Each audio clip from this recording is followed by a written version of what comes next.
To answer your question, why can't they do it?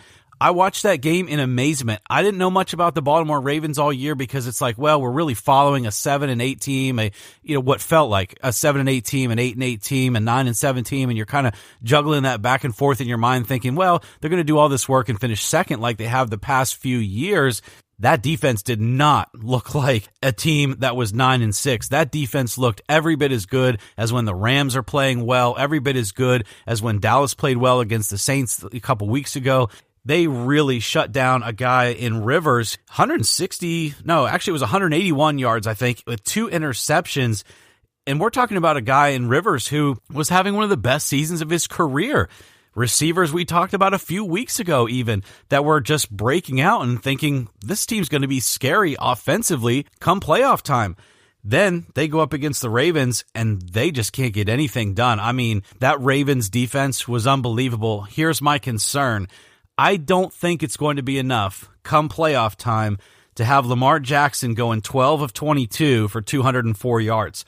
I just don't think it's going to actually get it done in the playoffs at that rate. I understand if they can hold teams like the Chargers to 10 points, even scoring only 22, the Ravens have a good shot to win ball games. But I think over time, the inexperience of Jackson, the style in which he plays, the pressure of the playoffs and when it's all on the line, I think games like that, again, 12 of 22, 204 yards, Justin, it's not going to be enough deep into January. Definitely with the Ravens, I think if they fall behind, I don't think what they do is going to work. They're not built to come from behind. They're not built to get down by double digits in a game, especially early, and put a lot on Lamar in terms of having to throw the football down the field. I think that would get them in trouble. But if they can hang around and keep games low scoring and keep everything within one possession where they can run all their offense, and they're putting stuff right now that there's not a ton of film on and they can keep adding sort of layers to this thing, I think they have a chance to really be a thorn in the side of some of these AFC playoff teams, because the AFC, Eric, it feels like it's all come back to the pack now. It felt like the Chiefs were sort of the runaway team. Now they look much more mortal as they've been in. It feels like close games are getting losses now for the last month at this point. You just saw the Chargers, which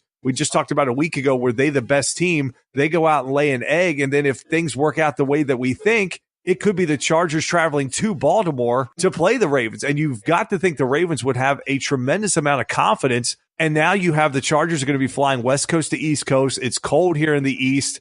Who knows what we're going to get in terms of precipitation, things like that are going to just muddy the game up and make it an ugly type of a football game that plays right into the Ravens' hands. So I think that they definitely can just be a thorn in the side. I think they do have a little bit more offensively than the Broncos had with Tebow, for example, where they pulled the upset against Pittsburgh and then they went in and got shellacked by the Patriots. I don't necessarily think that team is sitting out there for them. The Patriots aren't the same team they were that year. Again, the Chiefs, we saw the Ravens go into Arrowhead and slow them down. So, yeah, I definitely think that the Ravens with this style, if they don't fall behind, can definitely have an impact on these playoffs. So, Eric, let's talk about the potential roadblock for this Ravens team. That would be the Cleveland Browns standing in their way from winning the AFC North. The Browns have played everybody tough, especially the last weeks of this season. It really feels like they played everybody tough since they got rid of Hugh Jackson. They're now eliminated officially from playoff contention. So do you feel the Browns are going to come into Baltimore on Sunday and they're going to play hard?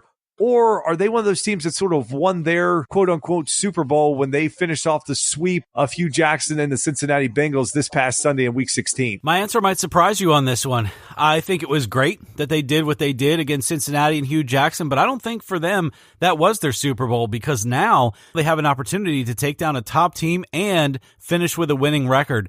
I think from where they have come from over the past, it feels like a decade, but especially the past few years, barely winning any football games at all, to have a chance to have a winning record and finish out the 2018 season in year one of Baker Mayfield and Jarvis Landry and some of these defensive studs that they've got, that has got to feel good. So to me, I think this week is their Super Bowl. I think they can go out on top with a win this week. No, they don't make the playoffs, but they can really screw things up for top teams, finish the division on a high note, and say, guess what? We've got another draft. We've got another training camp. We've got another preseason to get ready. And 2019, Cleveland's going to be a force to be reckoned with in the AFC North. You better recognize right now we're coming. I think on most teams, It would depend on the team situation. I would think the opposite of your take, to think that, yeah, you know what? They just beat their ex-head coach for the second time. They embarrassed him now enough. Now they're going to have to go on the road to this juggernaut in Baltimore, and from a defensive standpoint that's waiting for him. But I think Baker Mayfield, this just sort of reaffirms why he was the best pick for that Cleveland Browns franchise, because he sort of remade their attitude. He sort of brings a different swagger to that team where it's like, you know what? Let's go in and play spoiler. Let's ruin their season. Let's build this rivalry back up. Let's go in and do that. Let's finish with a winning record. Let's go 8-7-1. Let's go from winning no games or winning one game and having these horrific seasons and being the joke of the NFL to actually flipping the script in 1 year. So I actually do expect them to put up a fight in this game. And really, it'll depend on how Baltimore brings it. If defensively they're not locked in and they think that it's just the Browns that are coming to town and they can lock this thing up and they're not focused, I think the Browns can hang around in this football game and put a lot of stress on the Ravens. And again, the longer that a team like Cleveland hangs in there with all that's on the line for Baltimore, Baker Mayfield has more starts than even a guy like Lamar Jackson, even with them both being rookies. So Lamar hasn't really been out there with all this pressure.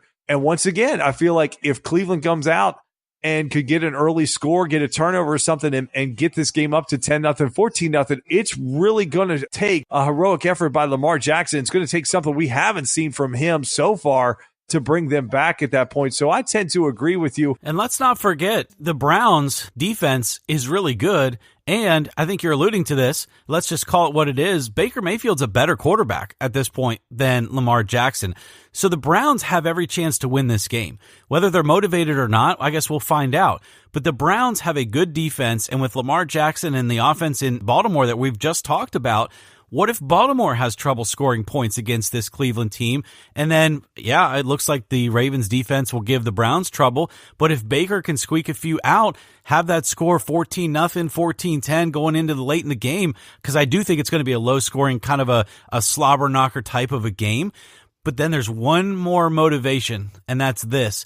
If somehow, some way, the Steelers end up losing and the Browns end up winning, they're both at 8-7-1. And the Browns would have bragging rights. I don't think they would be ahead of the Steelers in the standings, if I'm not mistaken. I don't think they would be. But bragging rights for having the same record as your Pittsburgh Steelers in that division in a 1 year time span where one's going to the playoffs and one is winning, 0 or 1 games. That's huge for an organization like Cleveland. Greg, speaking of motivation, there's a few teams that might not be that motivated when it comes to Week 17. You have teams like the Saints and the Cowboys and the Seahawks that are pretty much locked into their seeding at this point and really can't have a lot change for them. So this is more of a fan question, because that's where we're coming from. When you see these teams that really don't have a lot of motivation, don't have a lot to play for, but you have a team like the Saints that are going to have a first-round bye, and then you have teams like Dallas and Seattle that are going to probably be playing each other in Wild Card Weekend, but really aren't going to have a bye. So with these teams that really don't have a lot to play for, how do you feel like they should approach this weekend? Should they look to rest some of their key guys, or should they go for the win and the momentum entering the playoffs? Well, that's tough depending on the game that you're talking about. The Saints, for example, they play a Carolina Panthers team that we know Cam Newton's going to be sitting. So I just don't feel like the Saints really need to prove anything. And even winning that game and gaining momentum doesn't really tell you a whole lot against a Panthers team that's really down and out, don't have their star quarterback. I don't think it really proves anything. So if I'm the Saints, I think I rest my players. As for the Cowboys, again, another divisional rivalry. I think all of the games this weekend are divisional rivalries. If I'm not mistaken, it's the Week 17 kind of thing in the NFL. But the Cowboys beating the Giants, what does that really prove? The Cowboys have been through a really tough season. At 9-6, they've got things wrapped up. Nothing to prove in the NFC East. I think you can go ahead and just rest some guys if you need to, or maybe play them for half the game. The thing I think is silly about, half the game type of thing is you can still get injured in the first quarter or the second quarter if you're an Ezekiel Elliott or a Dak Prescott or an Amari Cooper. And then it's like, well, we were only going to play them for half the game. Now we just lost them for the rest of the season because we played them for 30 minutes rather than 60. If you're going to rest them, just rest them the whole game. So I don't know, Justin, some of these teams, again, you talked about the Seahawks. What does beating the Cardinals really prove if you're the Seahawks? To me, it's about matchups. I don't think for these particular teams, they're really gaining any momentum or any bragging rights or anything going into the playoffs, because all of their matchups, quite frankly, are just terrible, because the teams in their divisions that they're playing have had horrible seasons. And so I would lean toward the side of sitting players, being fully rested going into the playoffs, and then making your big push come week 1. If you're a fan of any of these teams, I think you definitely want to see them rest their stars, because the last thing, like you said, some of these games are meaningless. They don't matter in terms of what it's going to change for the playoff picture. You're an Eagles fan. You know that your team needs a win this weekend to get in, so you're going to be going full at it. For some of these teams that aren't playing for anything, why would a Saints fan care about what happens in a game versus Carolina that does nothing? It's not going to change the fact that they're the number 1 seed in the NFC. And you take a chance on a lineman rolling into Drew Brees' leg, or Michael Thomas is blocking on the outside and gets rolled up on, or something happens to Kamara or Ingram. I don't think you want to see one of the key cogs in this team get hurt in a meaningless game. So I do think if they throw their guys out there for a couple series, just give them a chance to go through game preparation, keep sort of everything the same, give them a chance so that they're not rusty, and especially for a team like the Saints that their guys really wouldn't play for almost 3 weeks. Maybe at that point you want to give them some run. But a team like Dallas, if Zeke goes out and gets hurt on Sunday, they have no shot when it comes to the first round of the playoffs. They need Zeke. They need Amari Cooper. They need Dak. Maybe you play those guys a little bit, maybe not even play Zeke at all. Just play Dak, let him get through a couple series, maybe throw a couple little wrinkles in there just to give Seattle something else to look at. Just put something else out there on film. Just make sort of convolute the picture a little bit more of what you may do. But from a fan standpoint, Eric, if my team was in it, I know being a Bronco fan, especially in the Peyton Manning years, weeks 14 through 17 were hell as a fan, because a lot of times they almost had the division locked up and they were kind of playing for seeding at that point. And it was just like, oh my God, let's just get through these games with everybody healthy, because if one of our key guys get hurt, it ruins everything that we're going to go for. Eric, another team that's in a very interesting position is the Chicago Bears. Chicago right now sits as the number 3 seed in the NFC. They could jump up with a Rams loss, and if they won, they own that head-to-head tiebreaker versus the Rams, so they could jump ahead of them. But they'll be at Minnesota playing the Vikings. The Vikings are currently the number 6 seed, so if they win, they're in. They'd be that 6th seed if things play out the way we think they will. It would be the Bears hosting the Vikings wild card weekend, back-to-back weeks. So we've seen this sort of come up before where this situation can happen, especially now that you have all these divisional games in Week 17.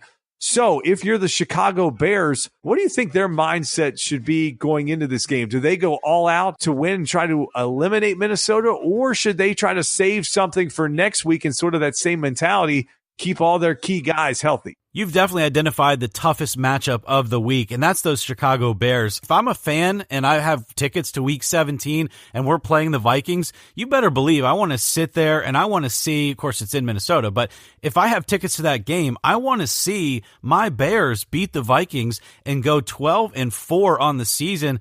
And then I want to sit back and hope that during that same time period, the 49ers are somehow beating the Rams. Maybe the Rams decide their chances are good. They're going to rest some players and they'll take their chances on the Vikings. Those are two really interesting matchups, because the 49ers, some might say from a fan's perspective, a GM's perspective, they want to lose, go 4-12, have a better draft position, but they haven't played the last few weeks like they want to lose, so they could come out and play the Rams tough. The Rams, meanwhile, they want to rest players, but they also don't want to lose position in that NFC playoff push, so they're kind of in a tough spot. Meanwhile, again, like you said, the Vikings, they have a ton to play for. They don't want to slip up and have the Eagles somehow bounce them from the playoffs. But if I'm the Bears, maybe that's what I want. Maybe I'd take care of the Vikings and then only have to deal with the Eagles later on, which you never know. They're kind of a mess right now, although they're on the Foles train. So it's just so difficult to know what to do in those two matchups. I don't know, Justin. Those guys get paid a lot of money to make those decisions, but I think if I'm the Bears, we've had a great season. We're much further along than we thought we'd be. Let's just stay the course and let it happen, because I think we can take care of the Vikings. I think we can keep them out of the playoffs. Then you keep a guy like Cousins, a guy like Diggs, a guy like Dalvin Cook and Murray. You keep all those guys out of the playoffs who could be trouble later on and say, yeah, we'll take our chances with the Eagles if they get through.